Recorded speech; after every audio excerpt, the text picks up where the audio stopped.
Good afternoon, everyone. Oh, I've got an echo. How am I doing that? That's better.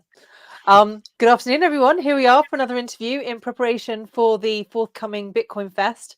And today I'm really pleased to introduce to you Chris, who is the co-founder and head of R&D at ZBD, which we commonly call ZBD in the space. Many of us have met him at various conferences up until this point. It normally has some really cool stuff that allow people to interact with at the event. And so we were just saying before we came on that this is going to be a really interactive event, and so a perfect fit for Chris's skills. But I'm going to let you carry on, as you're about to tell me all about it, Chris, and we got cut off. So I'll let you carry on. How are you going to be contributing to this event? No, just thanks for having me on. I mean, I just like to go to events and kind of bring things for the attendees to do. So generally what I've done when I've been to events, I rock up with some Bitcoin games, which I'll be doing at this event. So we have like a Mario Kart style game where literally people can just play Mario Kart style game and they get Bitcoin at the end of it. But specifically for this event, like Chris reached out to us saying they wanted to, like, would it be possible using the ZBD API to build like a kind of leaderboard where attendees could tip sats to the players, and then based on how much sats they have, it would kind of show, the leaderboard would kind of, you know, rejig and kind of show who has the most sats. So just kind of to gamify it, and it'll kind of be live on a projector somewhere. So he asked if that was possible, and it's actually, you know, it's actually fairly easy with the ZBD Lightning Bitcoin toolkit. So yeah, I just it sounded like a fun project, so I whipped something up over the weekend, and yeah, here we are. Amazing. So are we ready to give everyone a preview? Yes, we can do. I haven't sacrificed for the demo gods yet, so okay. So this is the imagery that we've got that's going to be on the screen. And so the idea is we've given all names to all the players, and basically during the match everyone's going to be able to zap who their favorite is, or if someone scores a goal or someone does a great pass or something, they're going to be able to, you know, score the players. Yeah, so this piece of software, you can basically have a number of players here, and then for the event we're actually going to get the images of the players. This is just some images I just made on AI, you know, just to demo it. But you can see here everybody's got 0 sats, and then throughout the conference it might be printed in, like, it might be on a poster, or it might be in the flyer. I think Chris and Mitch have to figure that out. There'll basically be QR codes for each player. So I just printed some off here, and these are what are called like static LN URL pay, which, not to get too technical, but it's kind of a feature in Lightning where you can make a QR code and like just print it off, and then if you send sats to that QR code, it'll always go to that person. So I can just show now. So this is Peter. I think we lost the board, did we? There we are. Yeah, that's okay. So hopefully, so I'm at the conference, I see this on a wall or in the thing, and I like Peter because he's got nice hair or something. I can scan that with my Lightning wallet, and all good Lightning wallets should work. And I'm a bit stingy, so I'm just going to tip him 1 sat. Hold on a second.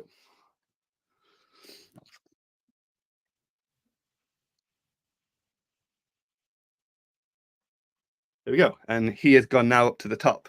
Then somebody a bit more generous comes across with Chris. He's actually me, actually. I named him after myself for some reason. It's really hard to think of names randomly for people. So I'm going to I can see. Let's give him a little bit more. Let's give him 100 sats. And now he should go to the top. So basically, the conference, it'll be interesting to see how quick this is changing, right? It could just go insane and then, you know, kind of settle with someone at the top. But the idea of this is it's not just for football. Like, literally, you could replace this with pictures of anybody and theme the background how you want. So I think it's a perfect event for a football setting. So it'd be great to try it out. But I think also for conferences have speakers. You could use it for the speakers. You could do, again, I think based on your interview with Joe Martin, was it? You could kind of have performers. I think I met Joe at Avon Valley, and he was performing, and Roger 9000 was there. So yeah, you Yeah.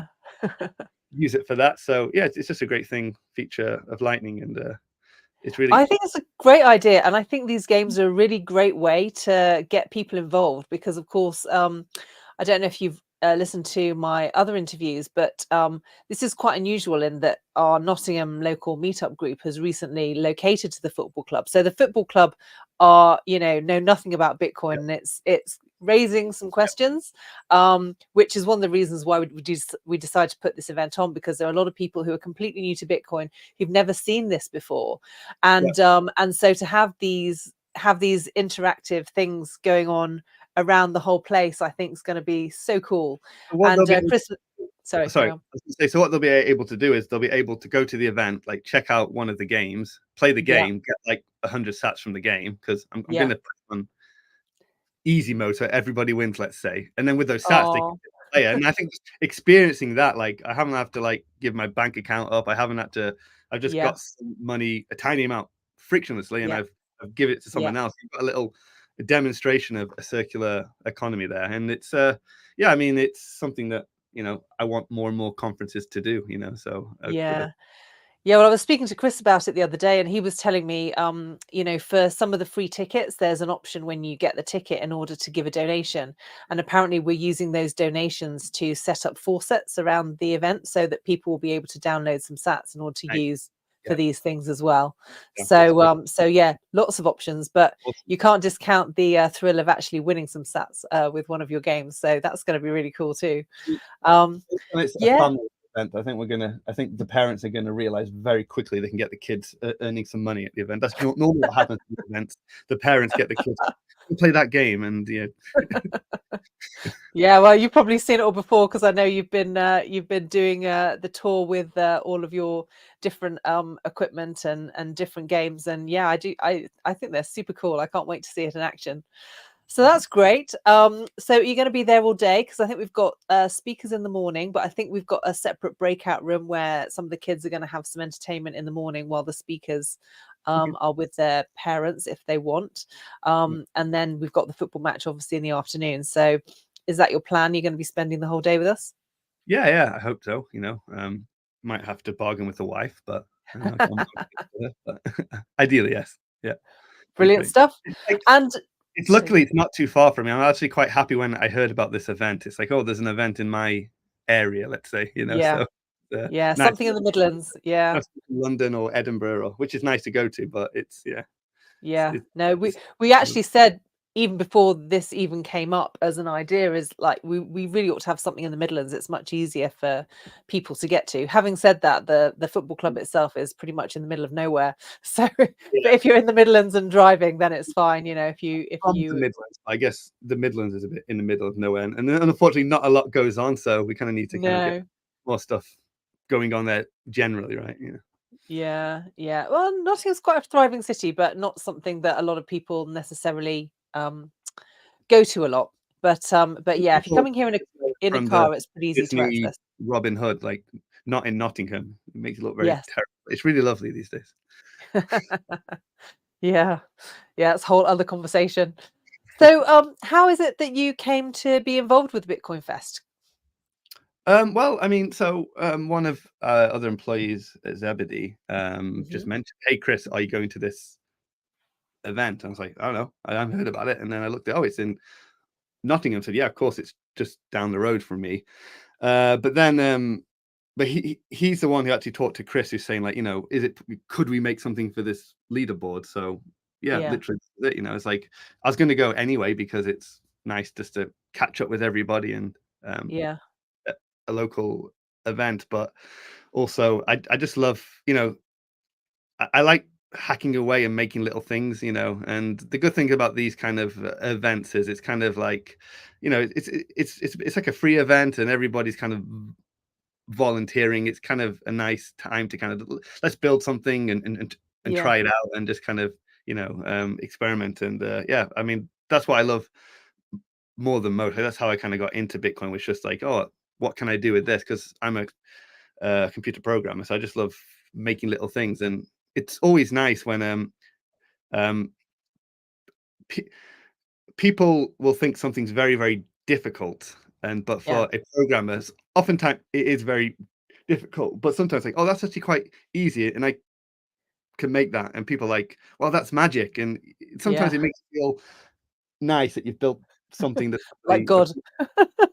not like God. I don't get like a God complex, but yeah, it's just it's just it's just. I mean, Lightning and Bitcoin make it a lot easier. Like before, if we wanted to do this without Bitcoin or Lightning, I don't know how we'd do it. We'd have to like have some weird PayPal thing and sign. I don't know. It would be very complicated and just wouldn't work. And people would have to download an app and like. Sorry, my cat keeps interfering.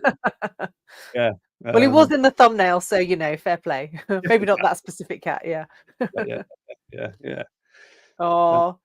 We've just got some comments coming up, actually. Someone said, Jay said, how about a real soccer game and people can bet in sats instead of having a virtual game?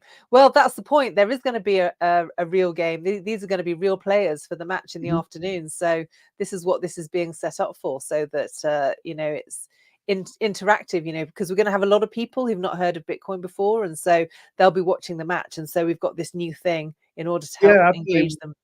During lockdown, we used to do a lot of esports events online. So we used to have like online esports gaming competitions, and we did a thing where the audience would be watching it on Twitch, and the audience could like kind of choose which player they think would win, and then it would automatically send them sats if their choice was right. I mean, I'm really for this audience participation interaction thing, especially with digital gaming, because you can obviously do what you want, so we used to have a thing where people would watch and they would scan a QR code to send sats, and the Bitcoin would literally drop into the game for a player to pick up. Okay. Type of stuff. Yeah, really cool. Yeah, because I suppose if you've not really been exposed to Bitcoin, you're not really, or even gaming, you've not really been aware of these sorts of things before. But of course, a lot of older people are aware of the fact that the younger people are really into this kind of stuff. And it's often because they've been playing these digital games, and so they just get it before anyone else does.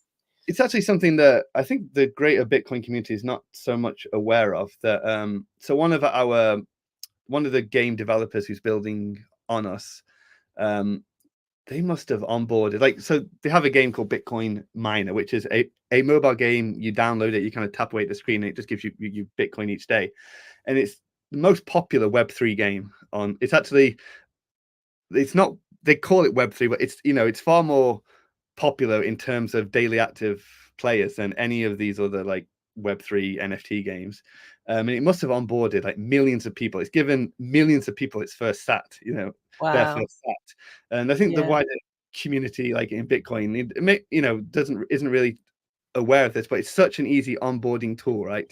Yeah. I mean, you can go to a conference and listen to like a lecture, on money, which is great, that kind of stuff. But just to kind of like play a game and then just have some money, a small amount, albeit it's like people are like, what's the catch? And there's no catch. You haven't given anything away. You haven't signed up and say, oh, okay, that's cool. It's kind of weird for them to kind of like, wait, did I like 10 cents here? Like, yeah.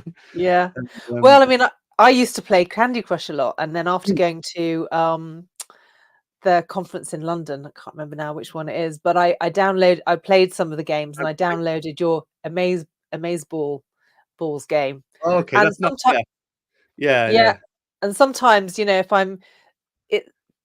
there's something very cathartic about playing these sorts of games, and so from time to time, I'll play it. It's not quite Candy Crush, but it's a similar kind of concept. And when you win the sats, it's just so rewarding. It's like, oh, have some sats. Yeah. We do have a Candy Crush style game on there called Lightning Crush, which is oh, okay. I've not come across that one. No, it's the Amaze Balls ones I have. That's the first one I tried. Yeah. I think that was a few years ago. We got some new games on at the moment. Yeah. I just haven't kept updated. But yeah, this is the reason why you need to come down, folks, because these are the things that you can be exposed to, and just knowing which apps to download and how it works. You'll be able to come and talk to Chris, because I mean that's how I found out. I mean, I cornered you at one of these conferences, and you showed me how it worked and how to download it, and So it's really cool. Sometimes you just need someone holding your hand, walking you through the first steps, and before you know it, there you are, off and running. And again, like I say, because we're going to have so many people, the whole idea is to introduce new people to Bitcoin at this event. And so, having people there who've not been exposed to it before, who are going to see all these cool things going on, Interesting it's to see going to be so awesome. the events are different. So this is like a football. So I mean, Yeah, it'd be interesting to see how receptive they are to Bitcoin. yeah, But I'm sure it'll be great because it's going to be like you said, it's a fun venue. There's going to be games to play. There's faucets around. I'm yeah, really excited about it. So hope the weather's nice. yeah. So one of the questions I've been asking all my guests in these interviews is, how did you first become involved in Bitcoin? Because I think that's always an interesting story. How did you first discover it? Yeah, well, I was actually at the time I was living and working in Australia, Uh-huh. and in Australia at the time there was they had like a 60 minutes Australia show where it was about this kid who made like not $1 billion, so he made like millions of dollars making an app, and the app went viral overnight. So this is this weird boom in Australia where everybody wanted to make an app. So I Yeah. was working for a company that basically made apps. So we'd have like random people coming through the door. Like we'd have like farmers who've remortgaged their farm saying, "I've got a great idea for an app," and they're like, working mums who've just like, taken the pension out. I've got a great idea. All the ideas were terrible, but I was just making like apps, like 5 apps, like a month or something, and it was like Angry Bears, Angry Bees, Flappy, whatever. But then eventually this one guy came in and he wanted to make like a Bitcoin app, and I'd never heard of Bitcoin. I was like, what's Bitcoin? Then my Yeah. coworker next to me just turned around on his chair. It was like a secret libertarian gold bug, and his eyes kind of like opened up. So I mean, I literally had to learn about Bitcoin to build that app for that gentleman. At the time, I was building my own kind of indie games, let's say. I thought, oh wow, this Bitcoin, I can actually just put it into my game. It's programmable money, and games Yeah. have coins. So the first thing I did is I put it in a game I was making, and the first thing I thought was people can buy stuff in the game with Bitcoin. Yeah. So I submitted it to the App Store, but you're not allowed to do that with Apple. You have to use the in-app purchase. It's very strict. You can't use like Bitcoin or any other thing to kind of buy it because Apple want to get their percentage or whatever. Yeah. But I just really wanted to put Bitcoin into the game because like once you're interested in something, you just want to put it in there. So like Apple, they didn't let you get Bitcoin from the player. They didn't have any rule against giving the Bitcoin to the player, which like, why would you give money to people? I don't know. But I just did that and kind of had to approve it. And then I Yeah. went on Reddit and I said, hey, I've got this game and it gives people Bitcoin. Here's a QR code. So like just donate Bitcoin to this address Yeah. and it'll like go in this game, and this game will like on board. And it kind of became kind of very popular, let's say, in the Bitcoin space. And Yeah. yeah, it was quite, yeah, like people were sending like, lots of Bitcoin to this address, which was then kind of being split up and kind of sent out Oh, for people. wow. Yeah, and funnily enough, there was actually a hacker hacked the exchange with Bitstamp at the time, and the hacker actually sent Bitcoin to the address, and then they kind of got like filtered out to all these players and split up. So I had to like contact them and like, are you all right with this? And like it's like a Robin Hood type thing on the hacker. But then I basically just fell into Bitcoin gaming and became a kind of the Bitcoin gaming kind of guy and stuff, and did that for a while. Then everything broke, nothing scaled. Oh. And then What, fast forward. the games didn't, or Bitcoin? No, Bitcoin, because obviously you can't just like send. I was sending on chain, like a Right. cent, Yeah. so like thousands of times a day, right? Yeah. Yeah. Which is Can't do not the that. way. Yeah, they didn't really scale. I mean, so I was living in Japan at the time, Tokyo, and I was kind of like that's when the whole kind of big block, small block kind of debate kind of happened. So I was like involved in that. I was like initially, I was like obviously like say your audience might not be familiar with this, but like let's make the blocks bigger because it's killing my whole game, right? And Yeah. then I realized, Block wait, size wars. Yeah. yeah, but at a time, somebody, I think Luke Dash Jr. or somebody pointed out that my game had taken up like 1% of Bitcoin traffic or something. So I was like, well, it wasn't even that popular. It was popular in the Bitcoin space, but it Yeah. wasn't popular like a real game. They have insane numbers. So I thought, if my game can take up 1% of the traffic, then like we can't scale this way. We Yeah. need a Something better else. approach. something else. So, but yeah, then I became like a researcher, let's say, like layer 2 researching side chains, this kind of stuff. But then Lightning came out and eventually, built a Yeah. company around Lightning to make it easier for game developers to do what I originally wanted to do, back in Yeah. back in So 2000. with your insight, would you say that Lightning is the best layer 2 solution on Bitcoin? Are there any others that are you think might be more I worth mean, pursuing? I'm going to give the engineer's response, which is like it depends, and there's Okay. trade-offs. And Okay. Yeah. I mean, so I've kind of been interested. So there's kind of being a big debate, kind of on Twitter, I guess now, where like, you know, Lightning has failed, this kind of stuff. And I do. So when I got into Lightning, when I was speaking to the engineers and the developers, it was always understood that Lightning is not going to solve everything. It's just Yeah. like one step in the right direction. And let's not overhype this. But then, Yeah. like things, a lot of, like Lightning will solve everything. And then I think a lot of people maybe got a little bit disappointed because Mm, it doesn't solve mm, everything. Scaling is kind of a long and difficult issue.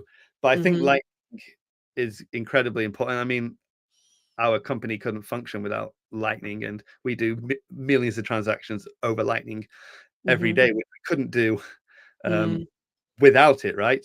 mm. Uh, but I don't think there are going to be other pieces to that puzzle. So I know some people have said that Lightning will kind of be the glue that connects other layer twos.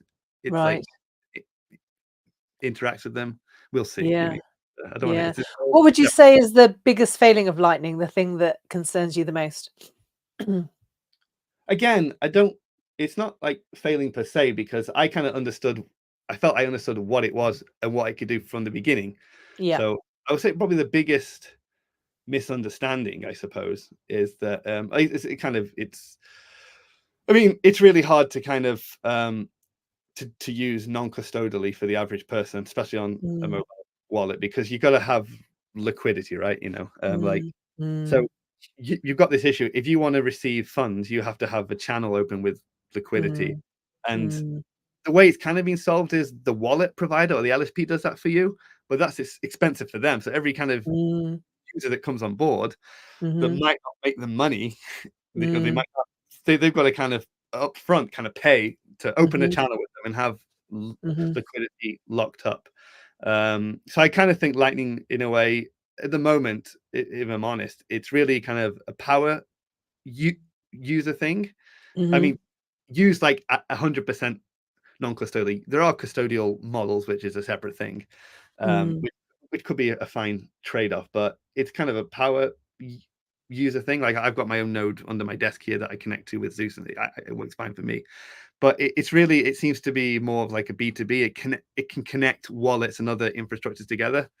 I mhm, kind of think a good analogy is the email one. So mhm, like everybody could use private email. There's not a scaling issue with private email, but most people don't, you know. mhm, But mhm, I can send from Gmail to Proton Mail. It's the same protocol where Gmail is like your custodial Lightning, and Proton Mail, let's mhm. say, is like non-custodial Right. Lightning. They can all kind of talk to each other, and I kind of see Yeah. that's where Lightning is kind of setting in. Like I use like a non-custodial one with connects to my node, but I can send to somebody who's using wallet of Satoshi, Yeah. and then they can send to bit refill to buy the bit cards. So it kind of the protocol connects these different layers and Mhm, trade-offs, mhm. and then like this talk about if we have like Fedi mints and this kind of stuff, Lightning will connect them. I'm not sure how it's exactly going to play out, but yeah. Mm. Yeah, no, it's interesting because, sometimes that's an aspect of the whole thing. Sometimes people get so caught up in the frenzy over the price that it's easy to lose sight of, some of the technical difficulties that are still trying to be overcome on the ground. I mean, So, yeah, it's what I kind of don't like about Bitcoin is people kind of compare it to say like technologies, like other techs, like they they say, oh, well, it's been 10 years already and it should be like this, but I think mm, people don't appreciate how hard it is to scale something and keep it decentralized. yeah, If we didn't yeah, have to keep it decentralized, we could scale really easily. You know what I mean? yeah, yeah, So which is yeah, kind of what Bitcoin, let's say SV wanted to do or something, or yeah. like I mean, Yeah. we could, but are you willing to make that trade-off? Like Mm-hmm. we could Mm-hmm. we could like increase the block. Well, actually, I don't even think increasing the block size would actually scale, because I think it Mm-hmm. would get filled up with other stuff and the fees would be about the same. But I mean, we could do that. We could scale Lightning, but we gotta just like take a step back and like, hold on. We don't want to kind of. It's easier to break something than it is to build it. So Yeah. Yeah. yeah, but Yeah. yeah. Interesting. Fascinating. Oh, well, I'm sure our audience will love that little taste into developer mind, especially if any newbies come along and see Yeah. this playlist Yeah. at a later stage. I think it's the first person that's really given us an insight into that. So thank you so much. I'm going to bring the interview to an end shortly, because we're trying to keep these short and snappy, just to help to build anticipation for the event. So my final question is, what are you most looking forward to about coming to the Bitcoin Fest? Any particular highlight that you have in mind? I'm actually, sad to say it, but I actually don't know a lot about football, being That's English. true of a lot So, of us, actually. yeah, I'm actually quite interested, because I love going to something. There's things that other people are very passionate about, which I don't get, but I loved Yeah. actually going there and kind of learning and trying to get in from their passion. So I'm actually kind of coming up and like, I didn't get into football because my father took me to football once when I was quite young, and apparently I was very naughty, and he never took me again. Going to a club and just kind of watching a match and this kind of. So I'm actually quite excited to kind of just Yeah. experience that kind of. Yeah, fantastic. I don't think I've ever watched a live Yeah. I don't think I've ever watched a live football match either. So I think it'll be an interesting experience for everybody. And it's It's the yeah, and most it's popular game in the world, right? So it must be something to and it. well, considering it's so popular with so many people, it's just a real difference. I mean, I spoke to the chairman of the football club on the phone last night, because I want to get him as part of the interview, and he was like, "I don't know anything about Bitcoin. Don't ask me about that." It's like, it's okay. We know you don't. That's why we want to have a conversation. So yeah, so it should be really cool.